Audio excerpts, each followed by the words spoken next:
First at 4, it's back open. Metro Detroiters could ride Belle Isle's giant slide again today after that rocky start that got national attention. Was it another bumpy day? We're going to have a live report. And we're going through the just unsealed document showing why the federal government wanted to search former President Trump's Mar-a-Lago home. We're going to take you through what's inside, including some top secret information. Paula? The cause and effect of worker shortages. Where did they all go? Particularly when it comes to day programs for special needs people. I'm worried. Yeah, that makes me a little emotional. I'm worried because folks have to get back into programming. Programs are shrinking and could possibly even evaporate. I'm forewarned meteorologist Kim Adams. After a cloudy day, now finally to kick off the weekend, the clouds are parting, the sun is coming out, and I will have that weekend forecast for you in just a few minutes. Live from downtown Detroit, Local 4 News First at 4 starts now. First at 4, we're learning more about why the federal government wanted to act quickly to search former President Trump's Mar-a-Lago home. The document used to justify an FBI search was unsealed just hours ago. Kimberly Gill is in the newsroom to take us through what's in it. And Kimberly, this was heavily redacted. Sandra, you're right. Good afternoon to you. Take a look. The document is 36 pages, and many of them look like this, with details blacked out. But we still were able to learn a lot about what the former president had inside his Florida estate. The affidavit says in mid-May, the FBI reviewed the contents of 15 boxes Trump returned to the National Archives from his Florida property. It found 184 documents with classification markings. 25 were marked top secret, 67 marked confidential, and 92 marked secret. In the documents, the Department of Justice says there were references to conversations with confidential sources overseas. The DOJ says if that information got in the wrong hands and their identities were revealed, lives could be at risk. It's important to note, too, this was the information the former president agreed to hand over before the search. In the search, the FBI agents removed another 11 sets of classified documents. Now, former President Trump responded on his social media platform criticizing the affidavit's heavy redactions and attacking the FBI and the Department of Justice. The Justice Department says it redacted so much of the document to protect witnesses. The department says it's early in its investigation, and we don't know if charges may be coming, but we are gathering more information and reaction to what's in the document, and we'll have much more when you join us on Local 4 News at 5. Sandra, we'll send it back to you. Yeah, lots to sift through. All right. Thank you, Kimberly. Sure. Our other top story today has been really the talk of the internet for the past week. The bumpy start for Belle Isle's giant slide. It inspired memes, rap songs, and it even brought the Today Show to Detroit this morning. It reopened today with some changes designed to make it a smoother ride. Priya Mann joins us now live from Belle Isle. And Priya, I know you've been there all day. How was it? Oh, Sandra, it was amazing. I even took a ride myself. I like how you started out by saying it was a bumpy start to the giant slide. Of course, these are those burlap sacks that you got to wear when, you're going down that big metal slide. A huge line today as it finally reopened. Take a look at what we saw throughout the day today. Tons of families were here taking their chance going down the slide, having a blast. Of course, the giant slide opened last weekend, but it quickly closed when riders were seen going too fast and bouncing a bit too high on their way down. Videos went viral, racking up millions of views. So after having to close today, the Michigan Department of Natural Resources reopened the giant slide on Belle Isle. Now they are periodically spraying the slide down with water to increase friction and slow riders down. They're of course reminding riders to lean forward as they're going down the slide. Folks we talked to were having a ton of fun. Take a listen, especially to those who are reminiscing about being here decades ago. As a kid, I used to be down here all the time, just on the slide, so it brings back a lot of memories. What do you make of the hype and people going airborne and everything? Well, you know what? It's better than what it was when I was growing up. And I seen the incidents that you had on the TV.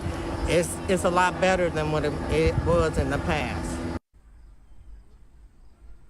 Now, of course, the giant slide here on Belle Isle runs from 11 to 3, Friday, Saturday, and Sunday through Labor Day weekend. So I see some folks are still walking up. Unfortunately, the giant slide is closed for today, but you can come tomorrow or Sunday. Again, those hours are 11 to 3. I got to say, it feels a little lonely here now that the crowd is gone, but I'm sure it is going to be packed come this weekend. Reporting live on Belle Isle, I'm Priya Mann, Local 4. Oh, the crowds will be back tomorrow. All right. Thank you, Priya. We'll see you at 5.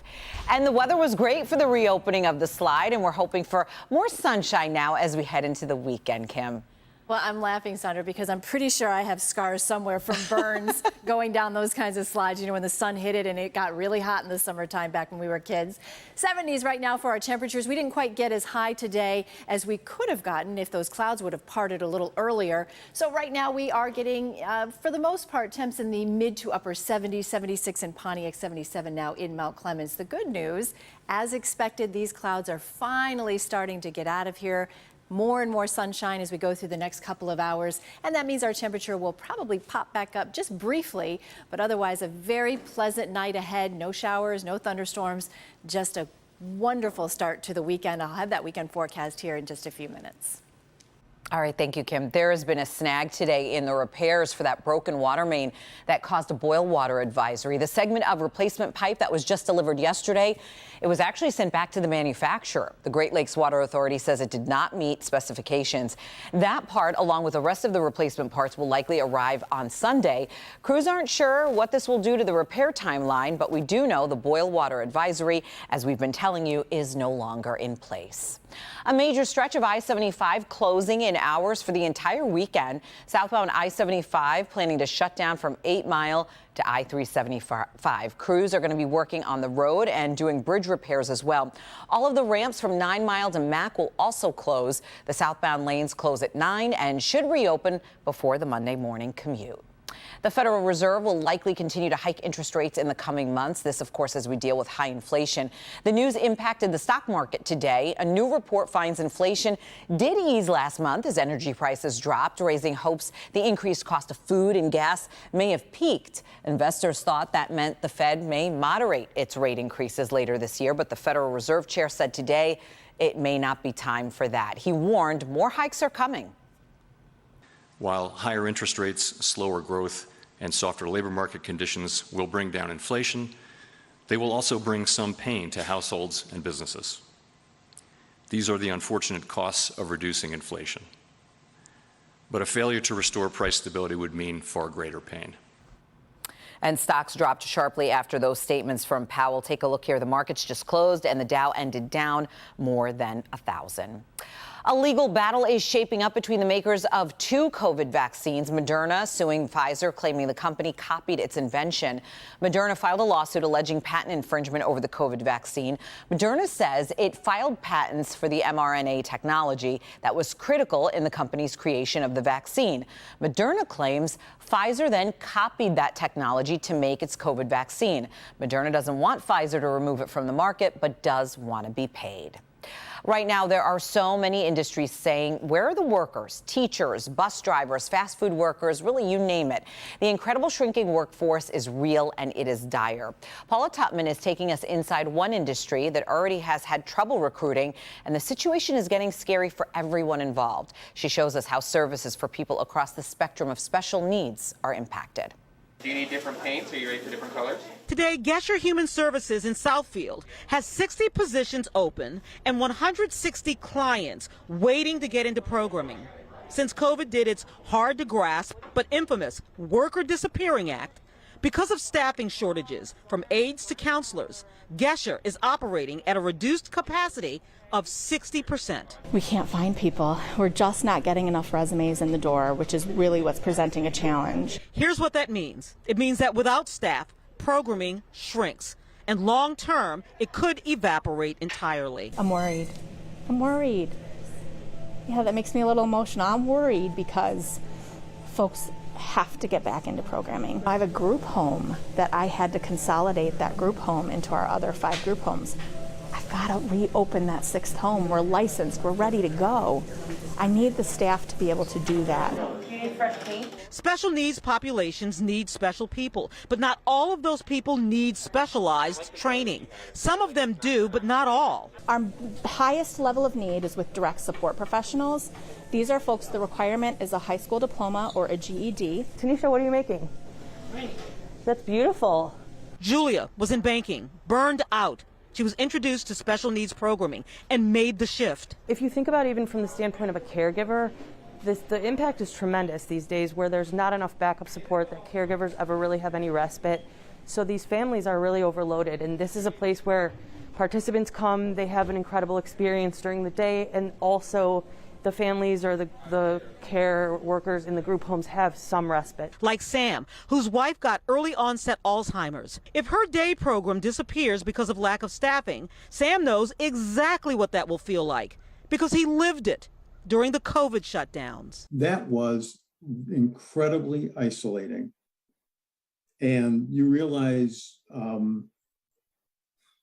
after several months, that it's been, so long that you've actually had a conversation with another adult who can interact with you. I know there's a lot of people waiting, and I would love to get more help myself, and obviously can't because there's a limit on what the Brown program staff can handle because of the staff shortage.